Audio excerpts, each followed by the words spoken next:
నొప్పి మాయం సర్జరీ దూరం ఆపరేషన్ లేకుండా మోకాళ్ల నొప్పులకు ఆధునిక చికిత్స ప్రాణ పెయిన్ క్లినిక్. ఓపెనింగ్ నుంచి ఇప్పటి వరకు కూడా రవితేజ గారు రాలేదు.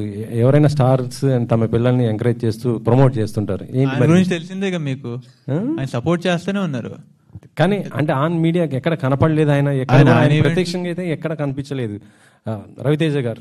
అంటే మీరు చెప్తున్నారు రవితేజ గారు పెద్దనాన్న గారు ఇట్లా ఉన్నారు, ఇది సపోర్ట్ ఉంది, ఇదని చెప్తున్నారు. కానీ ఎంతవరకు అయితే ఆయన నుంచి మీ సినిమాకి సంబంధించి ఒక ట్వీట్ కానీ ఏం లేదు కూడా లేదు, ఇప్పటిదాకా కూడా లేదు. అంటే తర్వాత ఈవెంట్ కదా, తర్వాత ట్వీట్లు ఉన్నాయి, చూడలేదు Twitter. I would like to say something about this, Andy. Mr. Idiot, Idiot అనే టైటిల్ ఎంత ఫేమస్, ఎంత బిగ్ హిట్ మీ అందరికీ తెలిసింది. It's an industry hit, right? ఆ టైటిల్ లాంచ్ చేసింది నాకు రవితేజ సార్. టైటిల్ చూసిన తర్వాత దేర్ ఈజ్ 100%, అంటే 1000% ఆయన నాకు ఆపమ్మా అనే ఛాన్సెస్ ఆయనకి ఉన్నాయి, ఆ రైట్స్ ఉన్నాయి, ఆయన ఆ స్థాయిలో ఉన్నారు.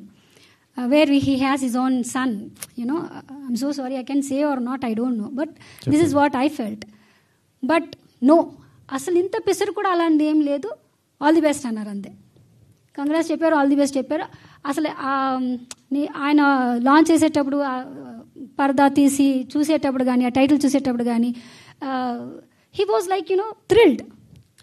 ఎందుకంటే ఆయన సినిమాలకి ప్రమోషన్కి ఆయన మీడియా ముందుకు రారు కదా. ఇప్పుడు మరి మీ సినిమాలకి ఎట్లా వస్తారు తీసుకొస్తారా నెక్స్ట్ అయినా నేను అడుగుతున్నాను. అంటే ఆబ్వియస్లీ సార్, ఆయన సపోర్ట్ లేకపోతే ఎంతవరకు కూడా రావు.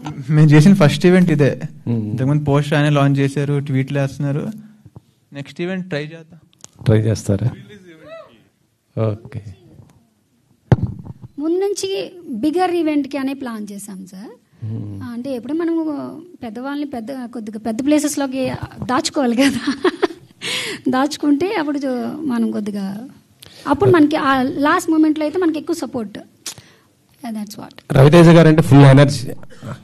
ఆయన సినిమాలన్నీ కూడా ఆ ఎనర్జీ తోటి బ్లాక్ బస్టర్ అయ్యాయి. అవును. మీకు బాగా నచ్చిన సినిమా ఇది? ఒకవేళ ఆయన సినిమాకి మీరు ఏదైనా మళ్ళీ రీమేక్ మీరు చేయాలనుకుంటే? రీమేక్ చేయను, కానీ బాగా ఇష్టం ఏంటంటే విక్రమార్కుడు కానీ కిక్ కానీ బాగా ఇష్టం. మన రిలీజ్ కూడా గట్టిగా ఇచ్చారు. అంటే త్వరలోనే రవితేజ గారు వాళ్ళ పిల్లలు కూడా ఇండస్ట్రీకి రాబోతున్నట్టుగా తెలుస్తుంది. మీ బ్రదర్, మీ సిస్టర్స్ ఏంటి అంటే ఇలా వాళ్ళ ఆర్టీ టీం ఒకటి ఉంది కదా ఆల్రెడీ, దాంట్లో మీరు ఏమన్నా చేస్తున్నారు? ముందు చూద్దాం, ఏది ప్లాన్ చేసుకోవాలా, ఇంకా ప్లానింగ్ ఏం లేదు, ముందు చూద్దాం. ఇప్పుడే అందరం వస్తున్నాం.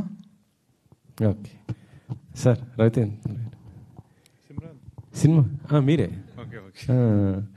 ఏంటి సార్ ఇంత టైం, అంటే ఎప్పుడు చాలా రోజులు అవుతుంది సినిమా లాంచ్ అయ్యి, ఇంత గ్యాప్ తీసుకోవడానికి ఏంటి రీజన్?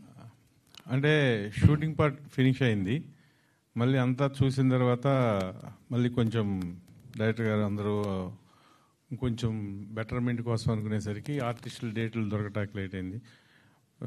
లాస్ట్ ఫిబ్రవరిన ఇది అనుకున్నాం.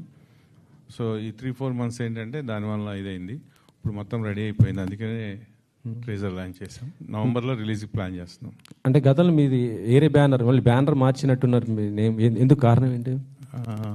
అంటే అంతకుముందు సాంబశివ క్రియేషన్స్, దాంట్లో మీకు తెలుసు కదా, సీతారాముడు, మాయగాడు, స్ట్రేట్ రౌడీ, ఇట్లా 4-5 సినిమాలు శివ చేశాను.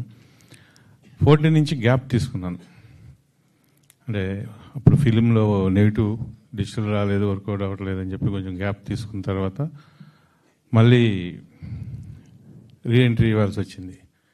దానికి నా పర్సనల్ కారణం, అంటే నా వైఫ్ ఇదయ్యారు. ఇంకా ఆ డిస్టర్బెన్స్తో బ్యానర్ కూడా నాకు కిడ్స్ పుట్టారు లేట్గా. జస్విన్ జస్వంత్, జేజేఆర్ అంటే అదే జస్విన్ జస్వంత్ రాణి. సో దాంట్లో ప్రొడక్షన్ నెంబర్ 1 హ్యాష్‌ట్యాగ్ బ్రో చేసాం, నవీన్ చంద్ర అవికా గారు. ఇది ప్రొడక్షన్ నెంబర్ 2. ఇండస్ట్రీ గురించి మీరు ఎక్కువ బాగా మాట్లాడుతుంటారు, ప్రొడ్యూసర్స్ గురించి కూడా మాట్లాడుతుంటారు. గతంలో పైరసీ గురించి మీరు ఒక ధర్నా కూడా పెద్ద చేస్తున్నప్పుడు, ఇప్పుడు పవన్ కళ్యాణ్ గారు దాంతోపాటు మహేష్ బాబు గారు కూడా వాళ్ళిద్దరు కూడా రావటం